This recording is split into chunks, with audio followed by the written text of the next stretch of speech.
No one knew who he was. The man sitting quietly in seat 14C looked just like everyone else around him, and that was exactly what he wanted today for once. He didn't want to be greeted with fake smiles or have people stand straighter when he entered the room or feel the air of pretended respect around him, because today he wasn't Daniel Cross, the celebrated CEO of SkyConnect Airlines. He was just a regular man wearing an old polo shirt wrinkled from packing and jeans that had seen better days. He had slipped on a cap pulled low and carried nothing but a soft leather carry-on bag that now sat tucked beneath the seat in front of him. Flight 782 was about to take off from Denver heading to Dallas, and every seat was filled. The overhead bins were packed tight, and flight attendants rushed past him without making eye contact. The woman sitting beside him was already half asleep, with her arms folded. The man on his other side was too busy tapping on his phone to notice anyone else around him, and yet despite the buzzing chatter, the sharp overhead announcements, and the hum of the engines, nothing occupied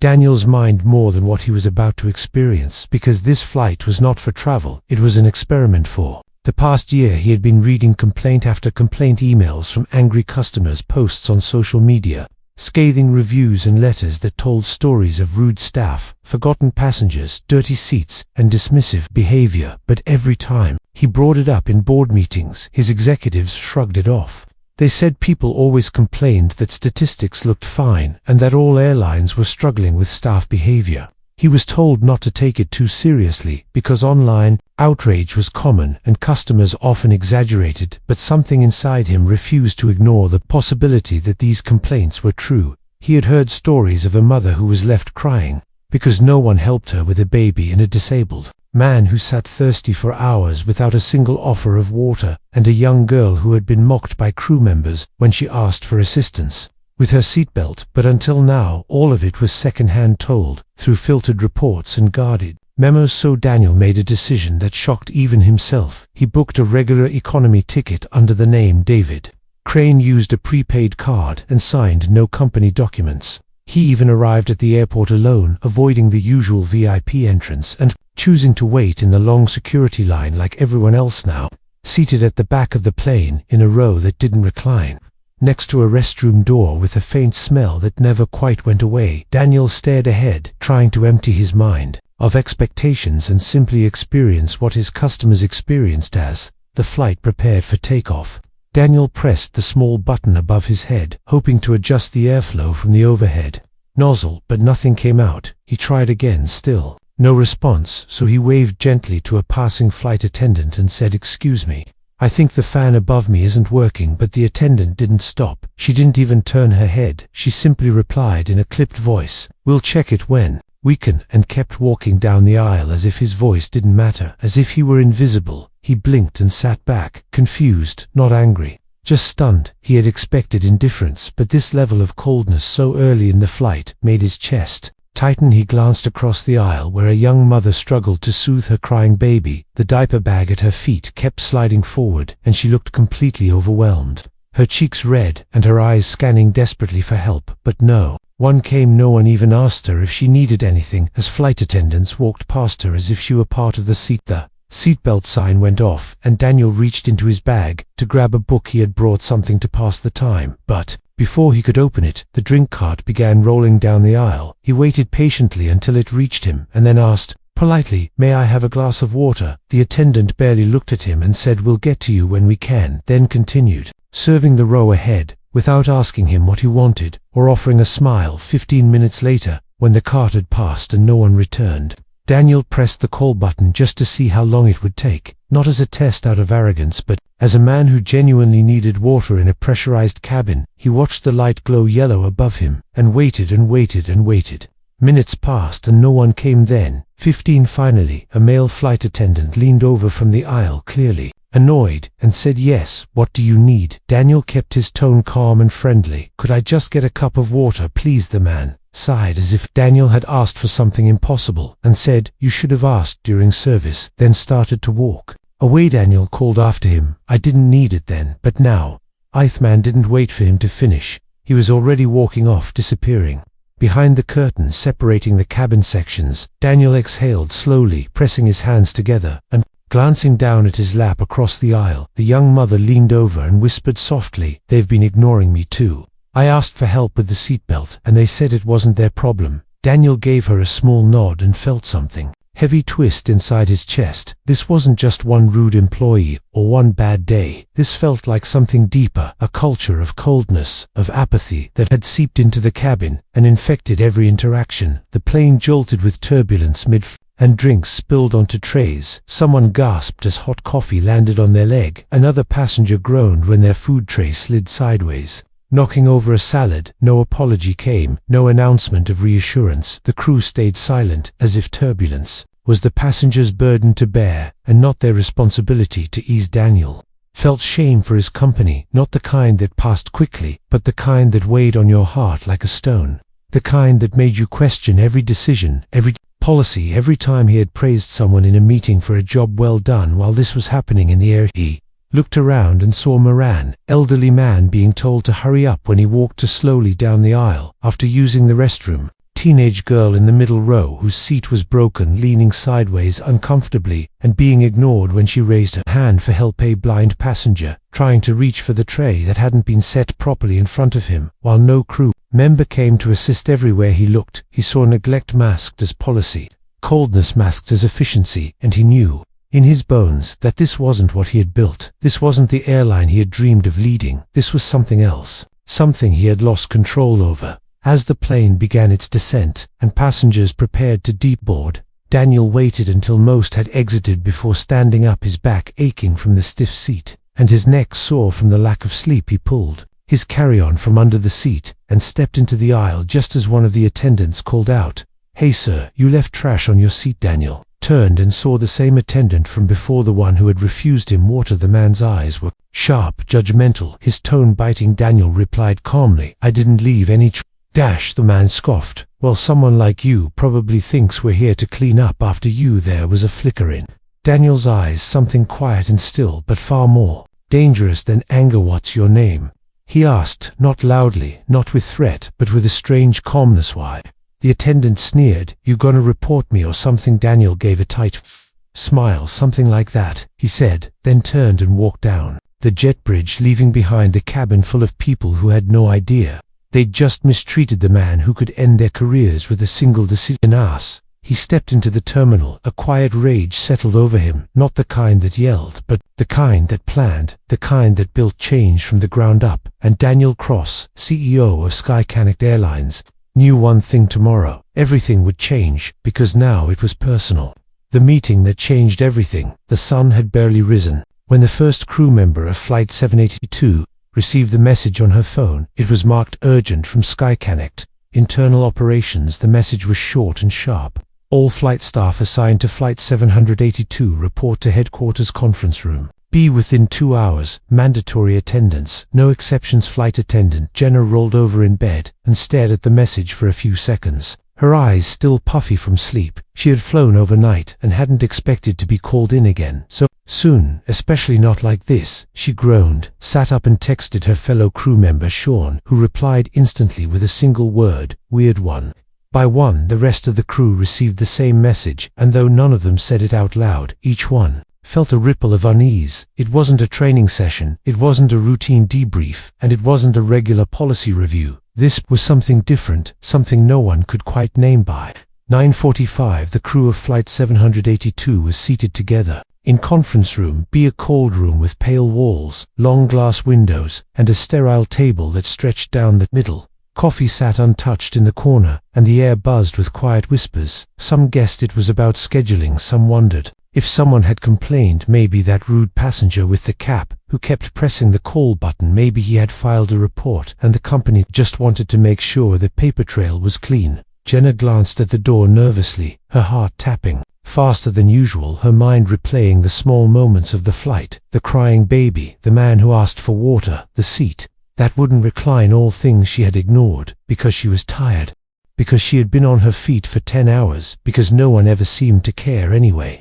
But now something inside her twisted with guilt and disquieted. Exactly 10 o'clock, the door opened, and a woman from corporate HR stepped in. She looked serious, her heels clicked against the floor, and behind her walked a man that no one in the room immediately recognized at first glance. He looked different than he had on the flight. He wore a navy suit, cleanly pressed, his hair slicked back, his eyes sharp and focused, and the moment he stepped forward and took off his badge, the entire room fell silent. Daniel Cross, the CEO of SkyConnect, stood in front of them, his face unreadable, his presence heavy. Every flight attendant froze, some gasped, others sat back in shock, and Jenna felt her heart drop like a weight through her chest. Her face turned pale, her breathing shallow, and she looked around. Realizing in horror that no one had known who he was, Daniel stared at them for a long time. He did not speak right away. He simply watched them, not with anger, but with a kind of piercing silence that made every second feel like an hour. Finally, he spoke, his voice calm, measured, controlled. "I was on flight 782 yesterday under the name David Crane. I sat in economy near the rear middle seat aisle next to the restroom. I flew without priority, without security escorts, without any special attention, just like any one of our millions of passengers. I needed to know what it felt like." A few people shifted in their seats, their mouths opening then closing. No one dared to interrupt. Daniel continued, "I asked for water. I waited 30 minutes and received nothing. I spoke politely, was dismissed and ignored. I watched as a mother struggled with her baby and was offered no help. I saw an elderly man hurried along like he was a burden. A teenager with a broken seat never assisted a blind passenger. Reaching for his tray was not even noticed. I sat through turbulence while crew members offered no reassurance, no apology, and when I finally left the plane, I was insulted directly by one of you, told I was the reason you hated your job." He paused, letting the weight of his words sink into the room like a thundercloud. "You treated me exactly how you treat everyone else, and that is the problem." A long, cold silence followed. No one moved, no one could look him in the eyes. The shame hung in the air, thick and real. Daniel placed a stack of printed complaints on the table, pushing them forward. "These are just a few of the complaints we've received over the past 6 months about crew behavior and negligence. They were not exaggerated. I lived it yesterday and now. I know that this is a culture problem, not a few bad apples, not one bad day, but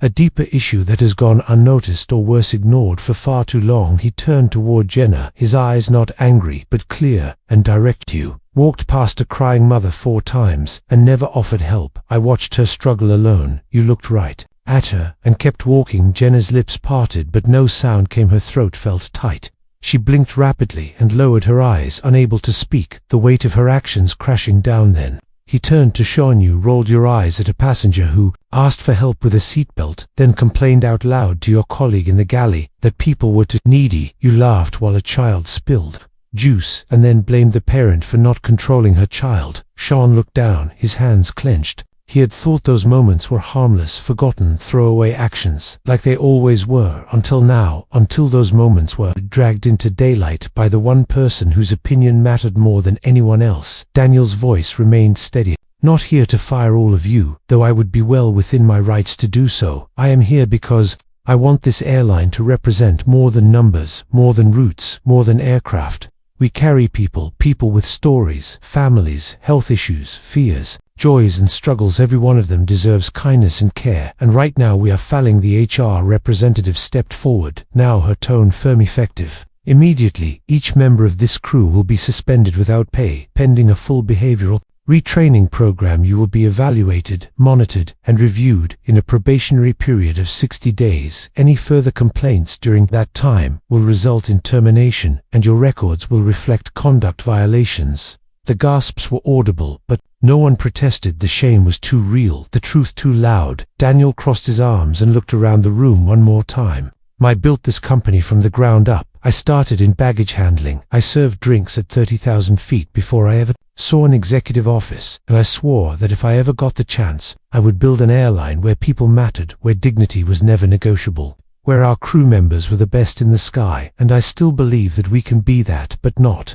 like this, never like this." He picked up his bag and turned for the door, his voice echoing one last time before he left. "This It isn't about punishment, it's about purpose. If you've lost that purpose, maybe this job isn't for you, but if you still have even a spark of it inside you, I suggest you find it again fast, because I'm done making excuses." He walked out without another word, leaving behind a room of stunned, silent faces, some blinking back tears, others staring into space, and all of them finally beginning to understand that the man they had ignored, the man they had brushed aside, was not only their boss, he was the mirror they had spent years avoiding, the storm within the skies. News traveled faster than anyone expected, and by the time it was noon, every department at SkyConnect Airlines had heard the story. The CEO had gone undercover as a regular passenger, and his own crew had mistreated him. It was not just a headline. It was a wildfire that spread through hallways, cafeterias, group chats, and late-night phone calls. People whispered in corners, stared wide-eyed at their phones, and wondered who was next, who had been seen, who had been heard, and who had been judged. Without even realizing it, Daniel Cross returned to his office that day without the usual greetings. The receptionist looked up from her desk, then quickly looked away. The elevator attendant stood a little straighter and said, "Good afternoon, sir," in a tone far more careful than usual. Even the junior executives passed him with stiff backs and quiet mouths, as if they were unsure whether to congratulate him or fear him. He walked through the executive floor and noticed something strange. Silence, not the usual buzzing of keyboards and quiet conversations, but silence, heavy, thick, uncomfortable. Even the windows felt colder, as if the building itself had absorbed the weight of truth that had finally been let in. He entered his office and stood at the window, staring out at the planes taking off and landing, their wings slicing through the sky like arrows launched without aim. He watched the runway, thinking of the thousands of passengers boarding right now, many of them tired, scared, or lonely, and trusting that someone would treat them with respect. Door knocked softly and then opened. Before he could answer it was Olivia Myers, his chief operating officer and one of the oldest allies in the company. She stepped inside carrying a file, her eyes serious, her movements sharp, but not cold. "You certainly lit the place on fire, Daniel," she said, setting the file down on the table. "Do you have any idea what you've done?" Daniel turned slowly and gave her a steady look. "I showed them the truth." She sat down across from him, then opened the file and slid it toward him. "These are the reactions we've gathered so far. Some employees are shaken, some are terrified, some are angry. A few crew members have already submitted early resignation letters, and at least 3 unions are calling emergency meetings to prepare responses. They're saying your method was reckless, that you should have followed protocol, that going undercover was beneath your position."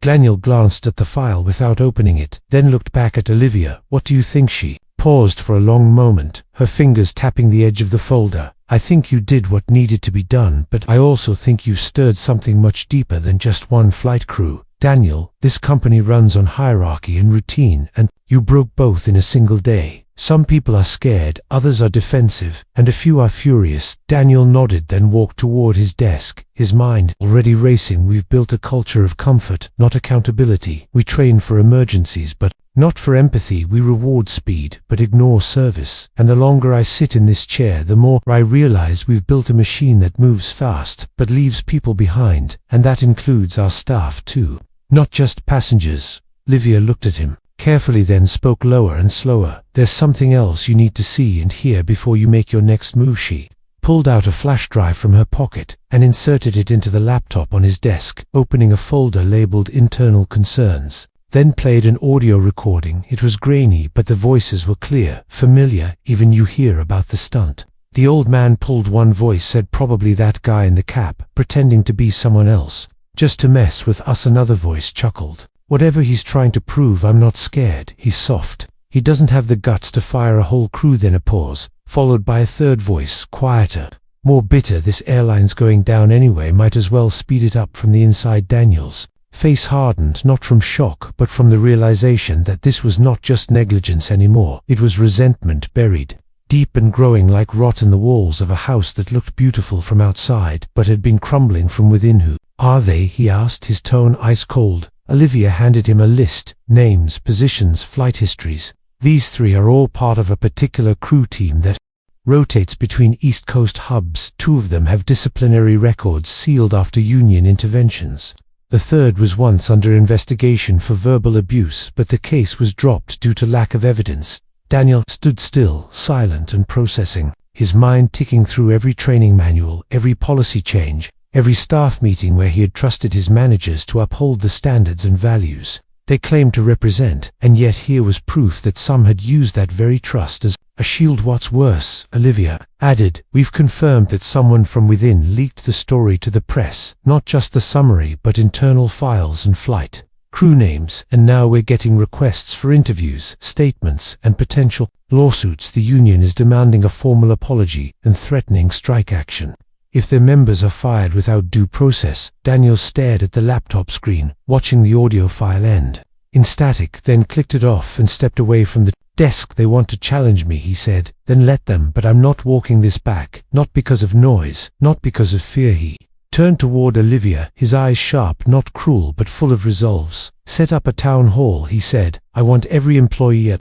HQ present, and I want it tomorrow morning. We've hidden behind internal emails and memos for too long. It's time we face each other in person. No filters, no excuses, and no masks. The next morning the auditorium at SkyConnect headquarters was packed, tighter than ever, the entire floor filled with ground crew, flight attendants, customer service agents, maintenance teams, baggage handlers, pilots and office staff. Even those off-duty came in early, dressed in their uniforms, and sitting in rows with folded arms, crossed legs and furrowed brows. The lights dimmed, then rose again as Daniel stepped onto the stage, without a podium, without notes, without a script, just a single mic and 1,000 eyes watching. I know many of you are angry, confused, and probably wondering if I still trust you. He looked across the crowd, not as a boss, but as a man who had seen too much to pretend anymore. The truth is, some of you I do trust deeply, others I do not, and I say that not as an accusation but as a reality. We must face together. We have staff who serve with honor, kindness and strength. I've seen it, I've experienced it, and I thank you from the bottom of my heart. He paused, letting the silence carry his words. But we also have people among us who do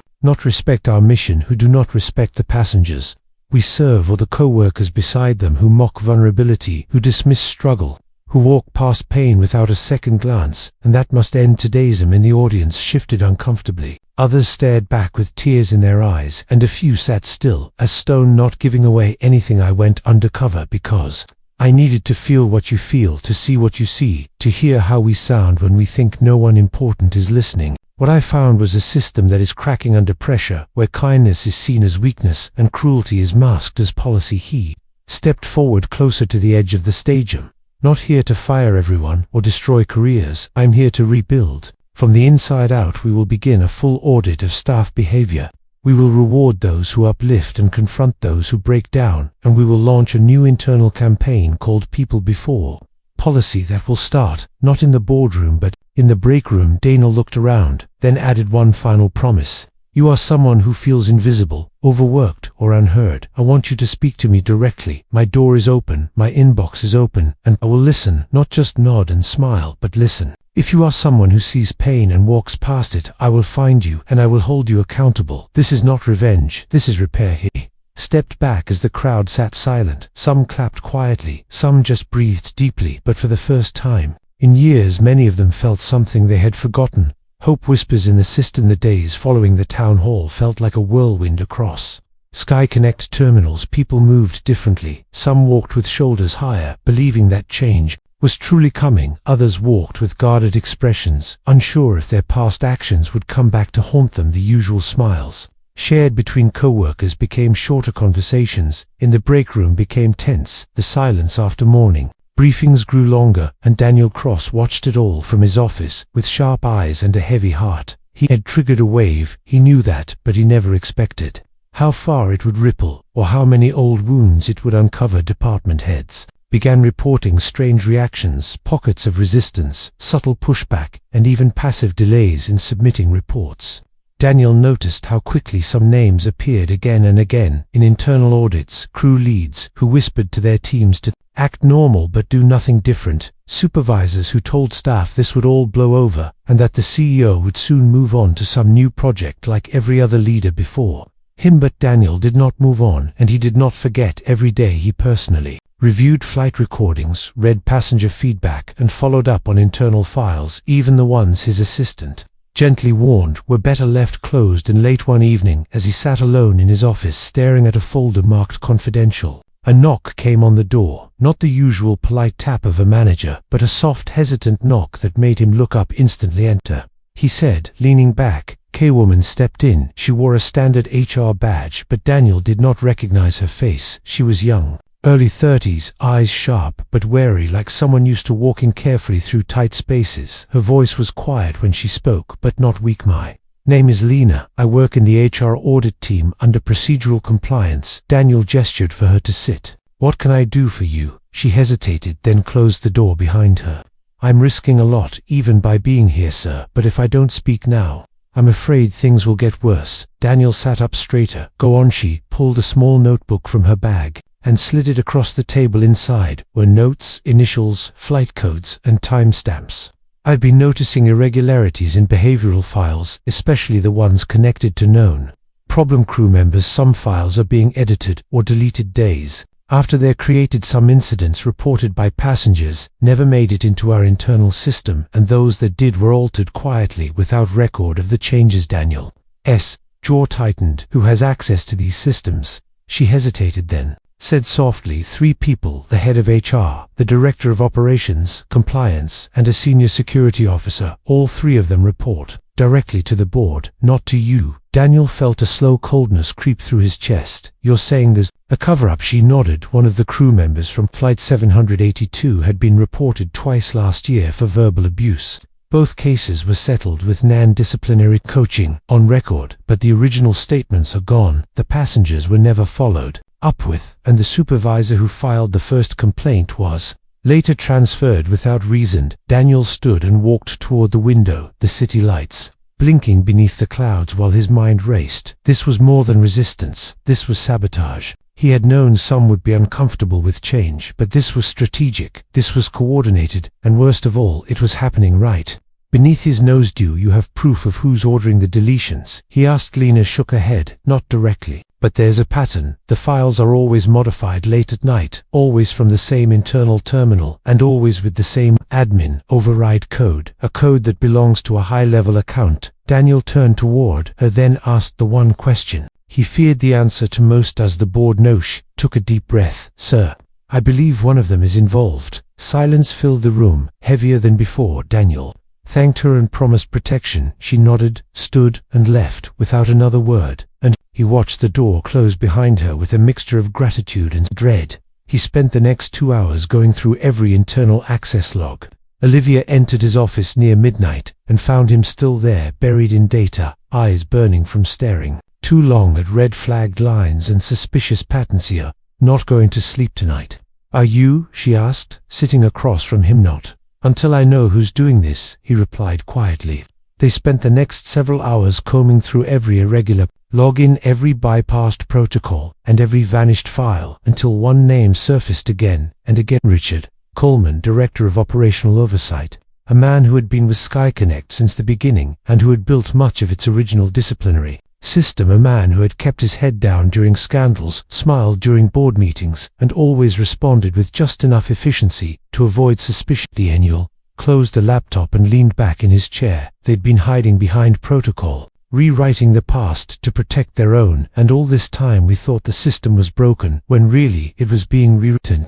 Stood pacing the floor. This is bigger than passenger mistreatment, Olivia. This is cultural decay. Someone has infected our core, and if we don't cut it out now, it will rot everything we build. Olivia crossed her arms, then spoke slowly. We need to act, but carefully. If we expose this without ironclad evidence, the board could turn against us, say we're paranoid, accuse us of destabilizing the company, and protecting whistleblowers won't be enough if they come after your seat. Daniel turned to her, then said with a calm fierceness, I don't care about my seat, I care about this airline, and I will not lead something rotten from the inside. That night, Daniel called an emergency audit team to gather every trace of Coleman's system activities, including bypass codes, access IMS and call logs. Within 24 hours, the team returned with encrypted emails, messages, referencing redacted files, and one especially damning chain between Coleman and another executive, subtly discussing how to bury incident logs that could attract legal attention. The next morning, Daniel stood at the head of the executive conference table, surrounded by the board and top leaders, and played the audio of Coleman's own voice, calmly instructing his assistant to ensure the removal of a passenger complaint because it was not worth escalating. His tone was smooth, professional, even caring, but the words betrayed everything SkyConnect was supposed to stand for. When the recording ended, Daniel stood still, his eyes scanning the room. This is what has been happening under our noses, he said. This is why our passengers are afraid to speak up, and our staff stopped believing in accountability. This is why I went undercover, and this is why I'm not stopping until we clean this company From route to sky, some board members exchanged glances, others looked pale, and one stood up quietly and walked out without a word. Coleman was removed by noon, escorted out under review for gross misconduct and potential legal violations. The internal systems were locked down, security protocols were changed, and a new transparency initiative was launched company-wide. But even as Daniel stood in front of his staff that afternoon and announced the shift, even as applause rose and cautious hope returned, he knew this battle was not yet over. Because culture is not changed in a day, it is changed in the choices people make when no one is watching. And Daniel had just learned how deeply some had been watching all along. The threat at 30,000 feet. The skies above the eastern corridor were calm, clear, and blue as Flight 906 lifted off from JFK bound for Chicago.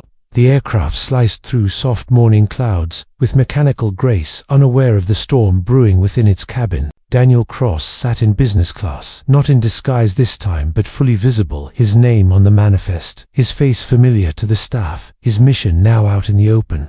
He was no longer hiding, and yet something about today felt uneasy. This flight was not for business or inspection, it was part of his new transparency initiative where executives would rotate through different flights and report firsthand on crew culture and passenger experience. Daniel had insisted on being the first to take part as a message to everyone that leadership would no longer be distant. He was traveling light, wearing a navy shirt, sleeves rolled, watch on wrist, no assistant, no barrier between him and the people who served or traveled. But something felt off from the moment he stepped onto the plane. The air had a tension that did not match the smiles. The lead attendant seemed rehearsed to careful. His name badge read Malik, and though he greeted Daniel with politeness, there was something in his tone that felt thin beneath the surface. Daniel nodded quietly and took his seat, watching everything: the way the staff spoke to each other, the way Malik glanced back at him too often, the whispers in the galley, the way one crew member kept disappearing behind the curtain and returning with a stiff, forced grin halfway through the flight. The seatbelt sign flicked on without turbulence, the intercom buzzed, but no announcement came. Instead, Daniel noticed Malik standing by the cockpit door, speaking to the co-pilot in low, hurried tones, then glancing in his direction again. He felt a chill, not from fear but from instinct. He had seen deception before in boardrooms and back offices. He knew what it looked like when people tried to mask something with routine. A few moments later, Malik approached him with a tray of tea. Something about the way he held it, one hand slightly trembling, the cup placed too slowly, the sugar packet already opened, made Daniel pause. He smiled but did not drink. Instead, he asked casually, "Is everything all right with the crew?" Malik hesitated, then nodded. "Yes, sir. Just standard operations. We were honored to have you on board." Daniel watched his eyes, then looked down at the tray, then said calmly, "I think I'll pass on the tea for now." Malik's smile faltered for a brief second, then he nodded again and turned away, carrying the tray back into the galley. Daniel waited 2 minutes, then stood and walked slowly toward the rear of the aircraft, pretending to stretch his legs. He passed rows of passengers, glanced at the bathrooms, then stepped into the back galley area, where another attendant named Carla was preparing service. Tracy looked up, startled when she saw him, then straightened. "Sir, can I help you?" Daniel spoke quietly. "Is there something going on with the crew today?" Her eyes widened, then darted toward the front of the plane, then back to him. "Sir, I don't know if I should say anything." "You should. If there's a safety issue," Daniel said, "and you can say it now." She swallowed hard, then stepped closer and whispered, "I think Malik wasn't supposed to be on this flight. He swapped in last minute, but no one approved it. The roster showed someone else, and when I asked him, he said he had a special directive from upper management, but wouldn't show them." Emma Daniel's blood ran cold. He turned back toward the front and began walking calmly but quickly toward his seat. He pulled out his phone, opened the crew assignment file he had access to as CEO, and confirmed it. Malik's name was not on the original list, and no swap had been logged officially. He sat down, heart racing, and pressed the intercom button, calling the head pilot, who responded quickly. "This is Captain Lorne. How can I help you?" Sir Daniel kept his voice low and steady. "I need you to confirm the crew manifest for today, and who authorized any last-minute swaps. Please check with ground control and get back to me immediately. This is not a drill." There was a pause on the line. "Understood, sir." Checking now. A few minutes passed. That felt like an hour. Daniel watched Malik move up and down the aisle, still smiling, still working, but his movements were tighter now, more aware. He knew something had shifted. The captain's Voice came back on the intercom private channel. Sir, confirmation from ground ops. Malik was not scheduled for this flight, and no substitution was approved. He used an old access ID that had been inactive for weeks. I've already alerted air security and ground control. They're dispatching response teams to meet us upon landing, and I've notified TSA. Daniel stood and walked toward Malik, who was now standing near the galley pretending to adjust a tray. Passengers watched as Daniel spoke quietly but firmly. I need you to come with me to the cockpit, please. Malik's face twitched slightly, then he nodded without a word and walked beside Daniel to the front of the aircraft. Once inside the cockpit, the captain locked the door behind them. Daniel looked at Malik straight in the eye. What were you planning? Malik remained calm, his voice smooth like oil. Nothing, sir. I was simply doing my job then. Why use a deactivated ID? Why override the system? Daniel asked. And why serve me tea that had already been opened? Malik said nothing. Instead, he smiled faintly and looked out the window, then finally said, I was told to watch you, nothing more. The tea was just tea, but the message was clear. Daniel's voice dropped. Who sent you? Malik shrugged. You're disrupting systems that made certain people very comfortable. Your reforms are costing people power and money, and not everyone agrees with your vision. The captain interrupted. Sir, we're 30 minutes from landing Chicago. Security is waiting. Shall I detain him? Daniel nodded. Place him under flight security protocol until law enforcement takes over. Malik said nothing more as he was escorted to the jump seat and restrained without resistance. Daniel returned to his seat, his heart steady now but his mind burning. This wasn't just about one bad employee. This was a message sent from someone still hidden. Someone with access, someone with influence, and he knew now that fixing the culture of his airline meant facing enemies not just of indifference but of sabotage. And silence when the plane landed. Law enforcement boarded immediately and took Malik into custody. Passengers were informed of a safety review and no one questioned it. Most were too tired, too distracted, too unaware of what had nearly unfolded. 30,000 feet above them back at headquarters, Daniel met with Olivia and showed her everything: the altered manifest, the ID logs, the flight roster, the confessions. "Someone wanted to rattle you," she said, "and they failed." Maybe, Daniel replied, or maybe they were just testing how far I'll go. Olivia leaned forward. "So what now?" "Now we dig deeper," Daniel said. "Now we finish this. We tear out every broken route and rebuild with people who still care, who still remember why we started this in the first place." He looked out the window once more, watching another disconnect plane rise into the sky, wings cutting through morning light, and felt the weight of everything that had led to this moment. He knew the final confrontation was coming, and this time it would not happen in the air but face to face with those who built their power on silence and secrecy. The man behind the curtain, the walls of Skycanic headquarters had never felt heavier. Each corridor echoed with footsteps that now carried suspicion. Meetings were quieter, conversations more cautious, and Daniel Cross knew exactly why. Behind every screen, behind every polite handshake, behind every boardroom nod, someone had been orchestrating resistance. Someone had sent Malik to monitor and possibly harm him. Someone had tampered with files, erased truth, and built a wall between the airline and the people it claimed to serve on. Now that wall was about to collapse. Daniel sat in his office, staring at the security report it had taken. Days of cross-checking access logs, reviewing communication trails, and tracing back Malik's override code. But the results pointed to a single name, one that chilled him, not because it surprised him, but because deep down he had always suspected it. Gregory Vance, chairman of the board, the man who had mentored Daniel, once praised him, guided him, and later distanced himself when Daniel began speaking of empathy and reform. Gregory had been part of the original founding group of a powerful figure respected by politicians and feared by executives. He had built his legacy on performance, not compassion, on efficiency, not people, and he believed airlines should run like machines.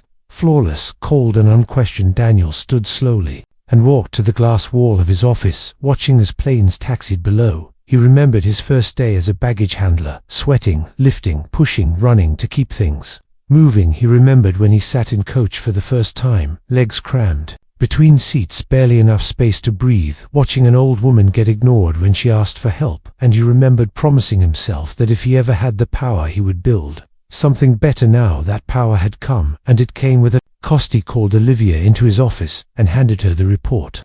She read it in silence, then looked up, her eyes sharp and steady. So it was him all along. He nodded quietly. We bring this to the full board today. No more shadows, no more whispers. That afternoon the board convened inside the main chamber, a room lined with dark wood, long windows and chairs that had once felt like seats of honor. Now they felt more like positions on a chessboard, each member watching the others, wondering who would move first. Daniel stood at the head of the table and began to speak slowly, clearly, each word striking like a hammer. Over the past few months, I've initiated reforms not to threaten this company, but to return it to the values it once claimed to hold, to restore trust, dignity and purpose among our staff and passengers. And in that process I discovered not just resistance but sabotage, lies, manipulation and an attempt on my safety during a flight, all of it orchestrated from within this very room. He placed the folder on the table and slid it forward toward Gregory. Access logs, encrypted messages, override codes, false manifests, all connected to an account under your personal clearance. Gregory, the room went still. No one breathed. The air froze, and for a long moment Gregory said nothing. Then finally he leaned back in his chair and smiled. Do you think kindness runs airlines? Daniel, he said with a calm voice, you think empathy fills planes with passengers? I built this company on performance. We rose because we were ruthless and fast, and now you want to turn it into a daycare. Daniel's eyes did not move. You tried to have me followed. You allowed the deletion of abuse complaints. You silenced staff. You endangered passengers and crew, not because you wanted to protect the airline, but because you wanted to protect control. And that ends now. Gregory laughed softly, then looked at the others. Go ahead, then fire me. You think I care about titles? I built this brand. You're just playing dress up with ideals. Daniel turned to the board, his voice unwavering. This company cannot be led by fear or maintained through threats. If we are to survive, if we are to grow, we must be better from the inside out. I will not lead under corruption, and I will not protect anyone who values silence over service. He looked around the room at each face and waited one by one. The board members began nodding, slowly, reluctantly at first, then with conviction, until finally the motion was made, and Gregory Vance was officially removed from the board. Security was called. He stood calmly, straightened his coat, and walked out without a word, but the door behind him closed with finality. What followed was not immediate healing, but slow change. Daniel personally visited every department, sat with cleaning staff, ground crew, baggage handlers, listened to stories of neglect and pain, and then began building the next version of SkyConnect, not one run by numbers alone, but by names and moments, by stories and care. The behavioral reform program expanded. Retraining went company-wide. New standards were written not by lawyers, but by the very people who had lived the system. Daniel brought in former passengers who had filed complaints, invited them to speak with executives and help shape change. Flight 782's crew, after completing mandatory retraining, returned to service with renewed vision. Some left, unable to adapt, others stayed and became advocates. Lena, the young HR whistleblower, was promoted to lead a new integrity division. Olivia was appointed as Vice President of Cultural Development, tasked with embedding empathy into the DNA of the company. Passengers began to notice slowly at first better greetings, more eye contact, more listening, apologies delivered with meaning, help offered before asked, seats cleaned with care, and more than anything, staff who smiled not because they were told to, but because they finally felt seen. Months later, Daniel sat on a plane again, this time as a passenger in the back row, a woman with a child beside him struggling with a toy tray. She looked exhausted, the child fussy before he could speak. A flight attendant appeared, knelt beside her, and asked gently, "Would you like a hand?" The woman nodded, and the attendant helped with soft words and quiet grace. Daniel watched silently, a smile rising not from pride but from peace. When the plane landed, Daniel stepped off and walked through the terminal unnoticed, just another man in motion, but behind him he left something different. Not perfect but real, not finished but rising. SkyConnect had been broken, and now it was rebuilding, one person at a time. Daniel Cross had kept his promise. The end.